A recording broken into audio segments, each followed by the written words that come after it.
Let's get started. Welcome everyone, and thank you for joining another DevTest community webcast. Today we're going to be covering string patterns in DevTest. Our presenter today is Dan Mazzei. He's the Engineering Services Architect for DevTest Solutions. If you have any questions as we're going through today's session, you can feel free to enter them into the Q&A box in the bottom right-hand corner of your screen. We'll get to those towards the end of today's session. We'll also have the option at the end of the session, if you'd like to ask any questions over the phone, you can do that at the end as well, and we'll give you instructions for how to unmute your line at that point. I'm now going to turn the call over to Dan. Take it away, Dan. Thanks, Melanie. Good morning, everyone. My name is Daniel Mazzei. I'm the Engineering Services Architect for Service Virtualization, or DevTest in general. We'll use those terms interchangeably. Today we're going to talk about string patterns. String patterns are probably a lesser known functionality in DevTest. They're very useful for test cases, as we'll find out. I'll take about 15 minutes, go through the presentation. There's a few screenshots, and I'll give you a few details about how the string patterns can be used. And then I'll jump into a quick demo.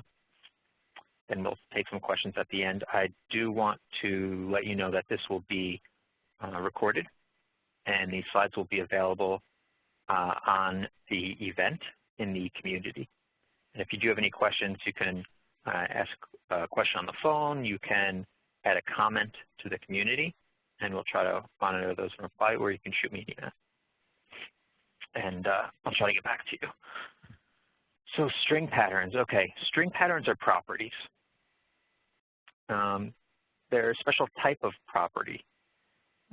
The bracket, the squiggly brackets, right, or braces, or subs, if you're familiar with C.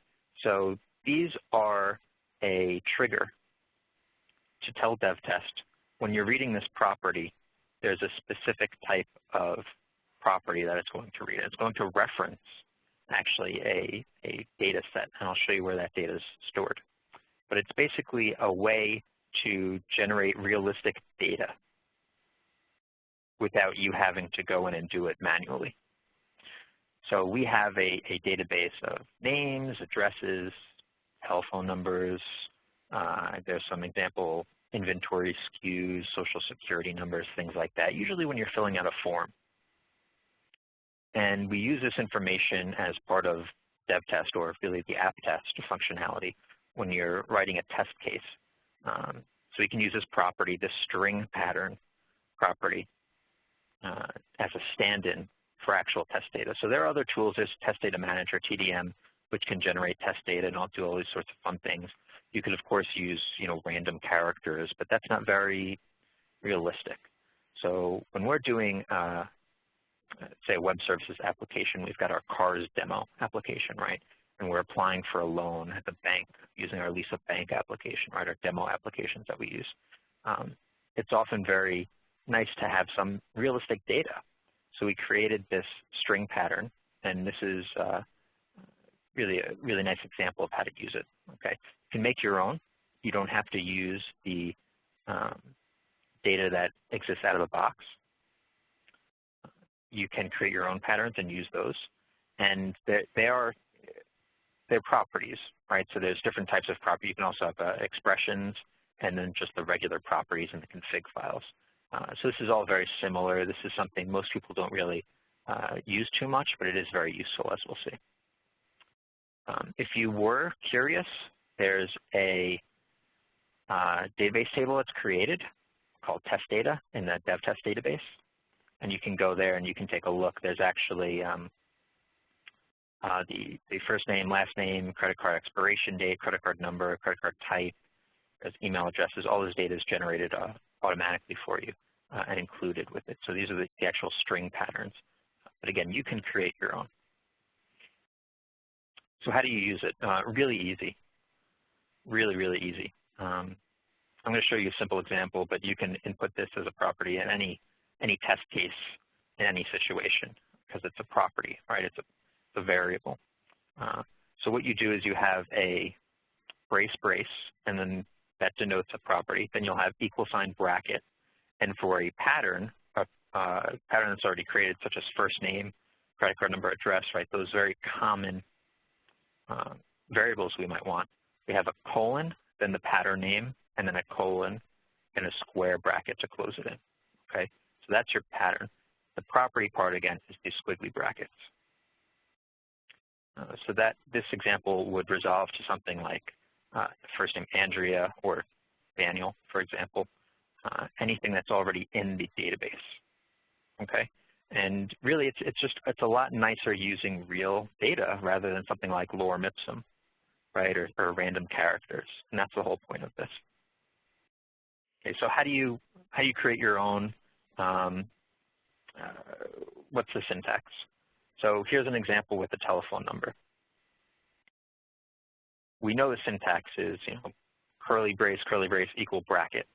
Okay, then there's different things we can put in. We can have capital letters, lowercase letters. We could have numbers, any random alphanumeric. We could have punctuation.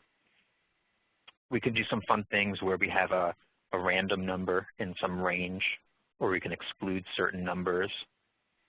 We can do a repeat, things like that. And there's also the slash will denote the literal. But here, for example, look at the very bottom one. So we have our syntax, and then we have the parentheses, DDD. That's digit, digit, digit, right? It's a number. So we're having a telephone number with an area code, and we're having a bracket. And notice there's no quotes or anything to say that this parenthesis is a literal, right? We don't need to say that. It'll be taken automatically. If you want to use something like DHHXL, AP, something like that that's used as one of the variables, you would need to specify a slash before it. So it's a good thing to note if that ever comes along. There's a lot of cool stuff you can do with this. So here's our example. On the top part, and you'll see this up close in the demo, but on the top part, we're using some of the string patterns, and towards the middle and further down, we're just having some fun with some of the other options that you can make. I'm doing this in an output log because it's really easy, really simple to run and fast to show you how to create it. But what you would do is you would use this as a property in a test case. You can manually go and edit the test step and just change the request to a property. Really easy. There's also, there's a string pattern generator, which I don't find too useful because you still need to know the syntax. But I'll show you that as well. And this is the result, right? So I'm showing you different ways to create these characters. So I'm going to get into a demo, and then again, if you have any questions, I'll show you live during the demo. If for some reason we can't get to it and you think of it later, just add a comment to the event, and we'll try to keep up with those. I think we get daily or weekly digests, and we'll try and review those. And if not for some reason, you can shoot me an email. I'll leave this up here just for a second, and I'll get to it. And let me share my screen so we can jump into the demo. Okay, so I've got Workstation open. I think this is 9.5. Yeah, 9.5. But it's really the same in 9, 10, 7 even. I've got a test case. And what I did is I added a step, and I used the output log message step. Again, you're going to use this as a property in your test case, wherever it may be. This is just to show you the different kinds of ways we can create the string patterns, okay? So I create an output log message, and when I do that, I get a text page where I can enter things in. So I've created a bunch of different lines. On the top here, I'm using anything where you see a pattern name, colon pattern name as pattern. So there's first name, middle initial, last name. These are string patterns. Predefined string patterns. There's a street address, city, state, zip, country. There's even a social security one. The social security one, you do have to specify that there are digits after it. There's a credit card, there's a credit card expiry, there's a telephone, there's email address. Let's see, what else did we have? Again, the phone example, I wanted to show you how the slash takes anything after it as a literal. Here we're creating our own phone number, email address. A lot of times you have a company where you have first name dot last name at company.com, right? So I wanted to show you how you could create something like that. Okay, this ALLD. So if I go up here to the question mark, I hover over it, you'll see all of the variables that you can use. So D is digit, A is alphanumeric, capital L is capital letter, lowercase l is lowercase letter, it's hex. Punctuation, if you're going to create a password like we did down here, throw in a punctuation. You can even choose a random number. So I said here we'll have a number 1, 3, 5, 7, or 9. We'll exclude those, right? Go up here. You can see the curly brace means do not allow. It means exclude. So I said a digit that is 0 through 9. That is not 1, 3, 5, 7, or 9. So this should return me an even number. This one right here. This one is going to choose from the options A, B, or C, right? Apples, oranges, carrots, bananas, whatever this is, it'll choose between one. And this is just another example, an item number, okay? So here I used the variables here in this list. I can also go down here to the custom string generator pattern section. By the way, built-in ones are up here. You can just go here and use these. Or down here, I can create one. Let's say I want a item number, item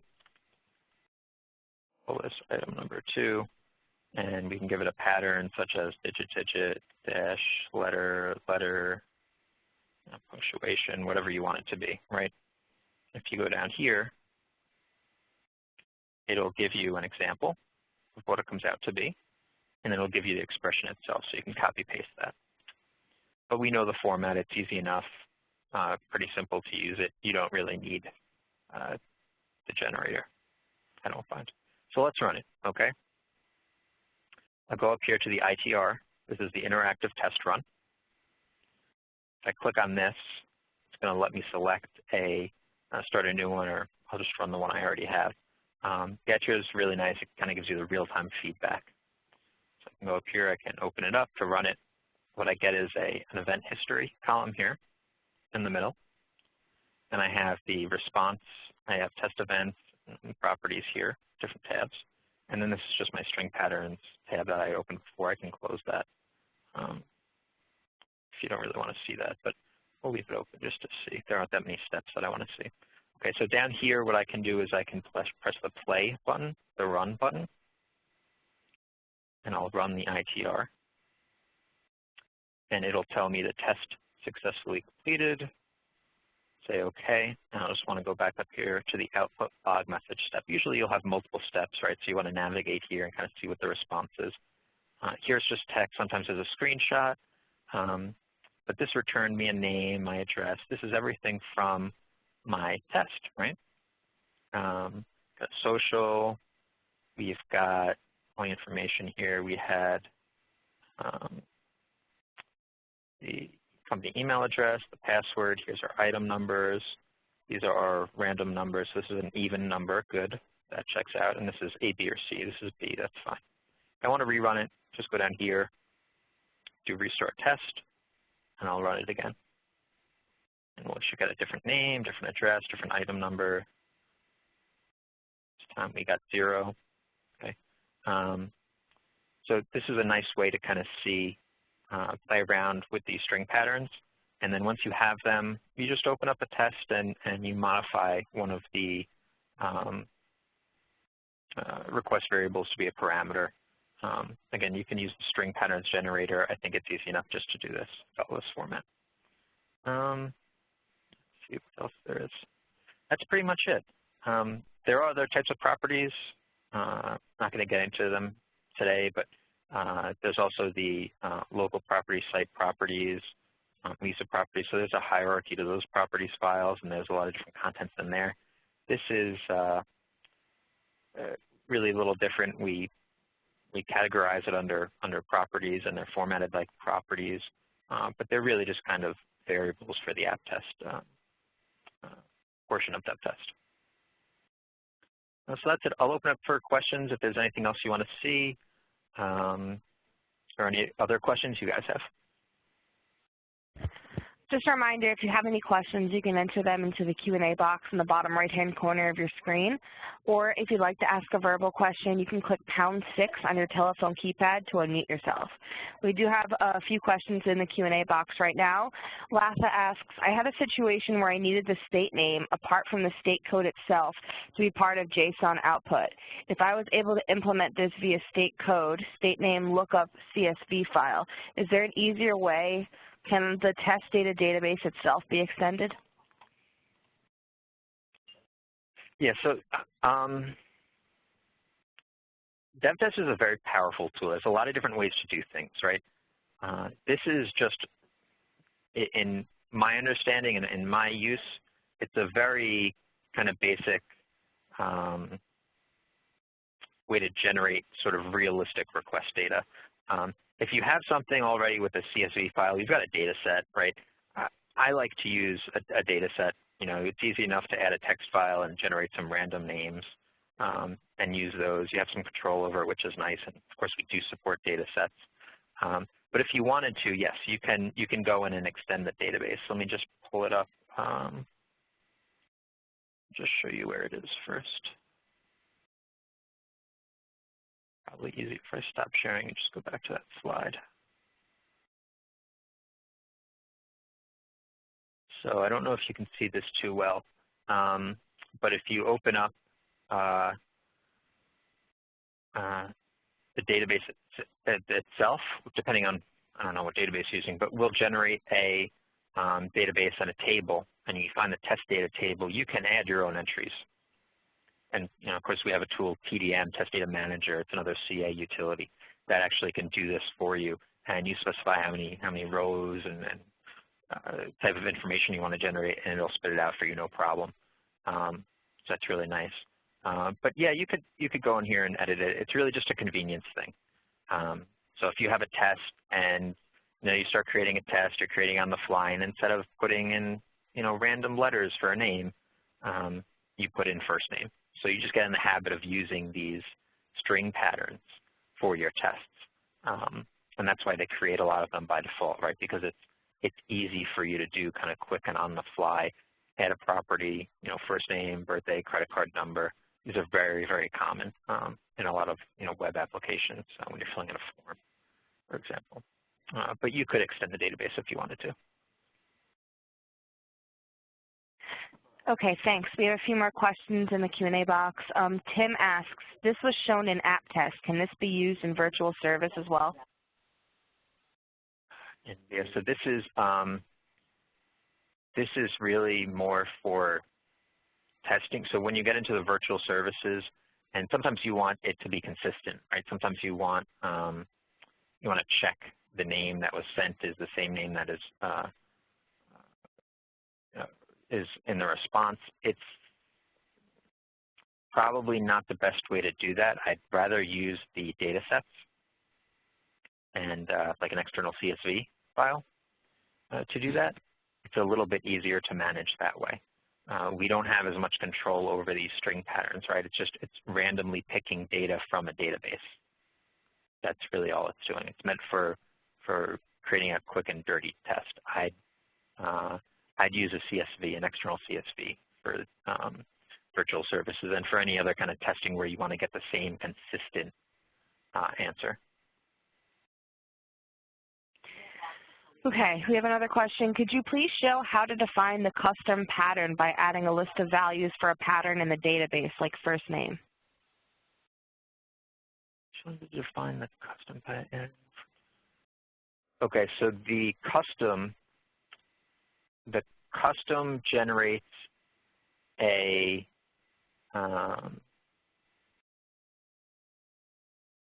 it really generates a syntax for you. I think that's its easiest use, right? When you generate the custom, you'll add a pattern to the database, but it's not going to be first name. So we already have first name values. Can you explain that one a little bit more? When you have the custom pattern, by adding a list of values for pattern in the database like first name.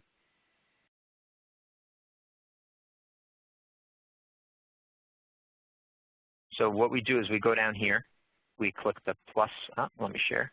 Oh, yeah.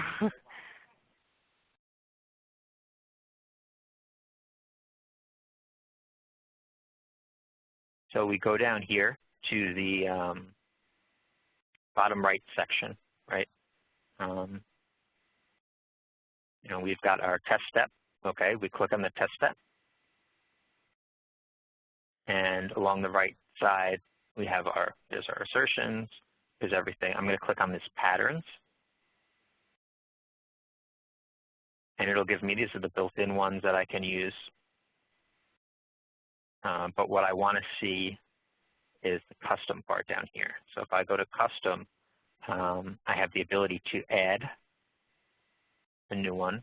This is just the workstation UI, has a lot of symbols. And I'll click on the empty row, and I'll give it a name. Pattern, capital first letter, and it'll do lowercase letters after that. But these are going to be random, right? So the whole point of the string patterns is that they're predefined valid data in a database. So let's do this. We have name here. Show you what this returns.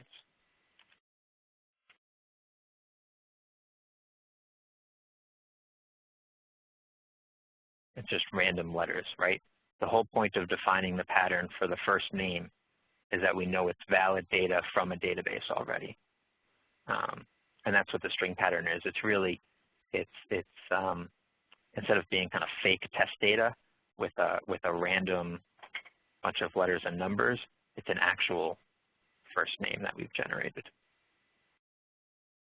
that help answer that question?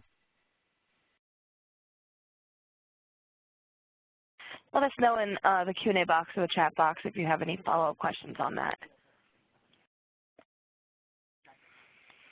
Okay, are there any more questions? Just going to take a look at the Q&A. Okay, so we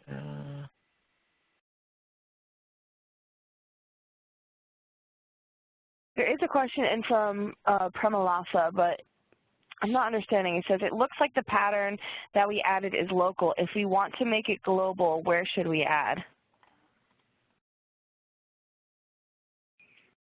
Yeah, so I'm seeing it in the demo. What you're showing is adding it in the patterns window.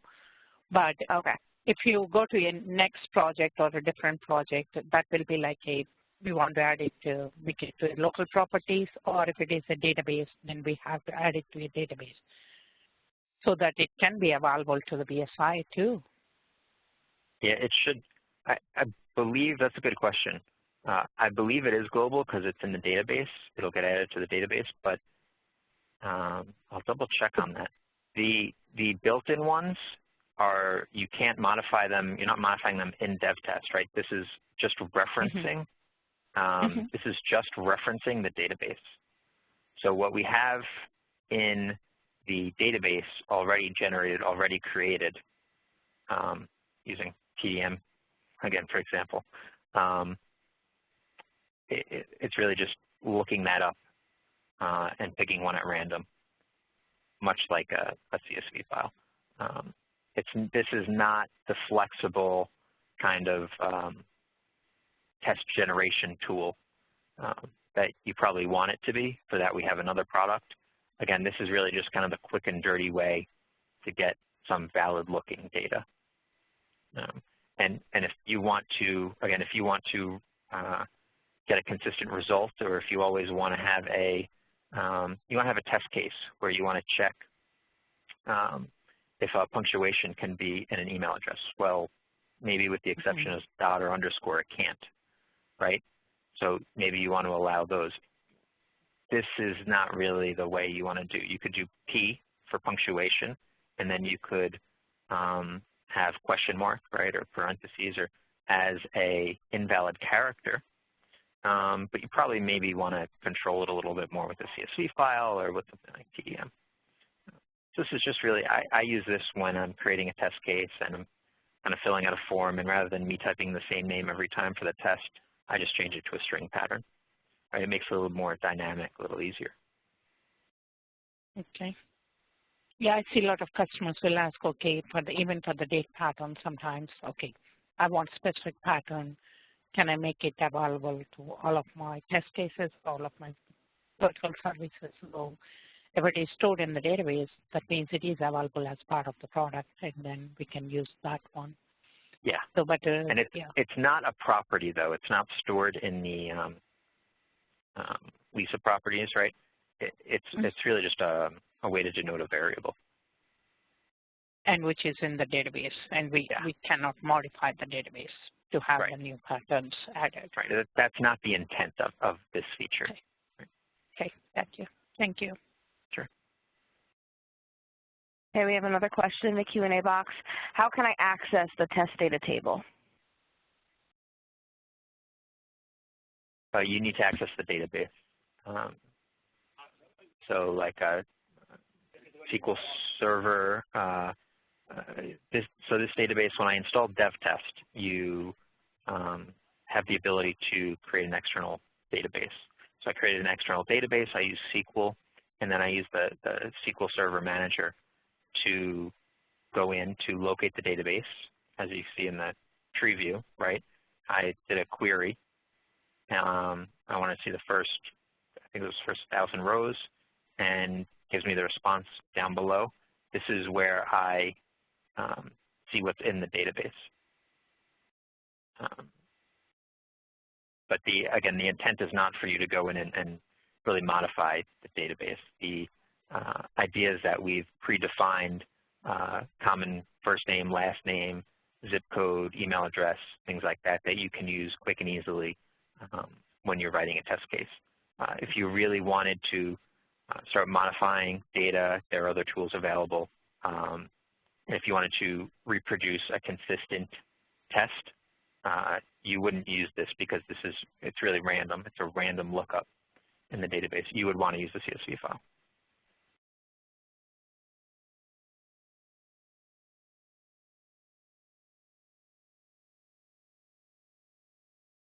Okay, we'll give it another minute or two for questions. Just a reminder, you can put them in the Q&A box in the bottom right-hand corner, or unmute yourself using #6 on your telephone keypad.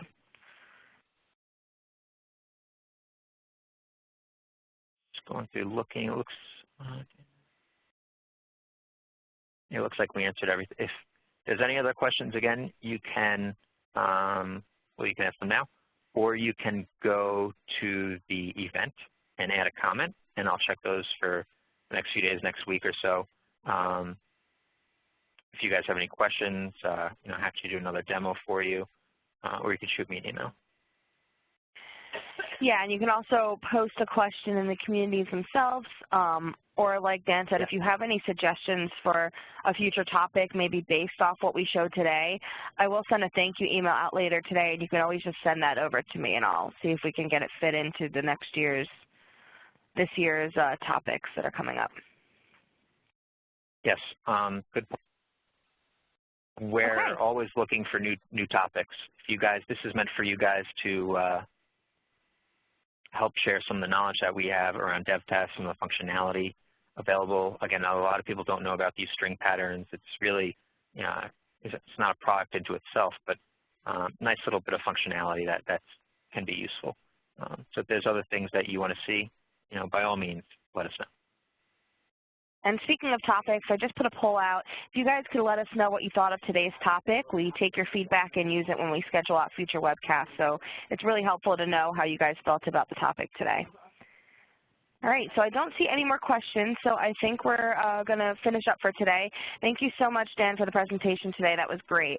As we said, if you have any follow-up questions, you can always go to the community, comment on the event, comment on the replay, or shoot me an email, and we'll be happy to get you an answer. We do have a few more upcoming DevTest webcasts coming up. We have some in March. And we also have one scheduled out for April already. So if you're interested in RSVPing to those, you can head to the DevTest community. They're in the top right corner of the page. We have one on intelligent virtualization with SV and ARD. And we have one with the release automation integration with DevTest. So if you're interested in any of those, please be sure to RSVP, and we'll see you on the next event, hopefully. Okay. Well, thank you everyone so much for joining. Thank you, Dan, for a great presentation, and we'll see you guys out in the communities. Have a great day, everyone.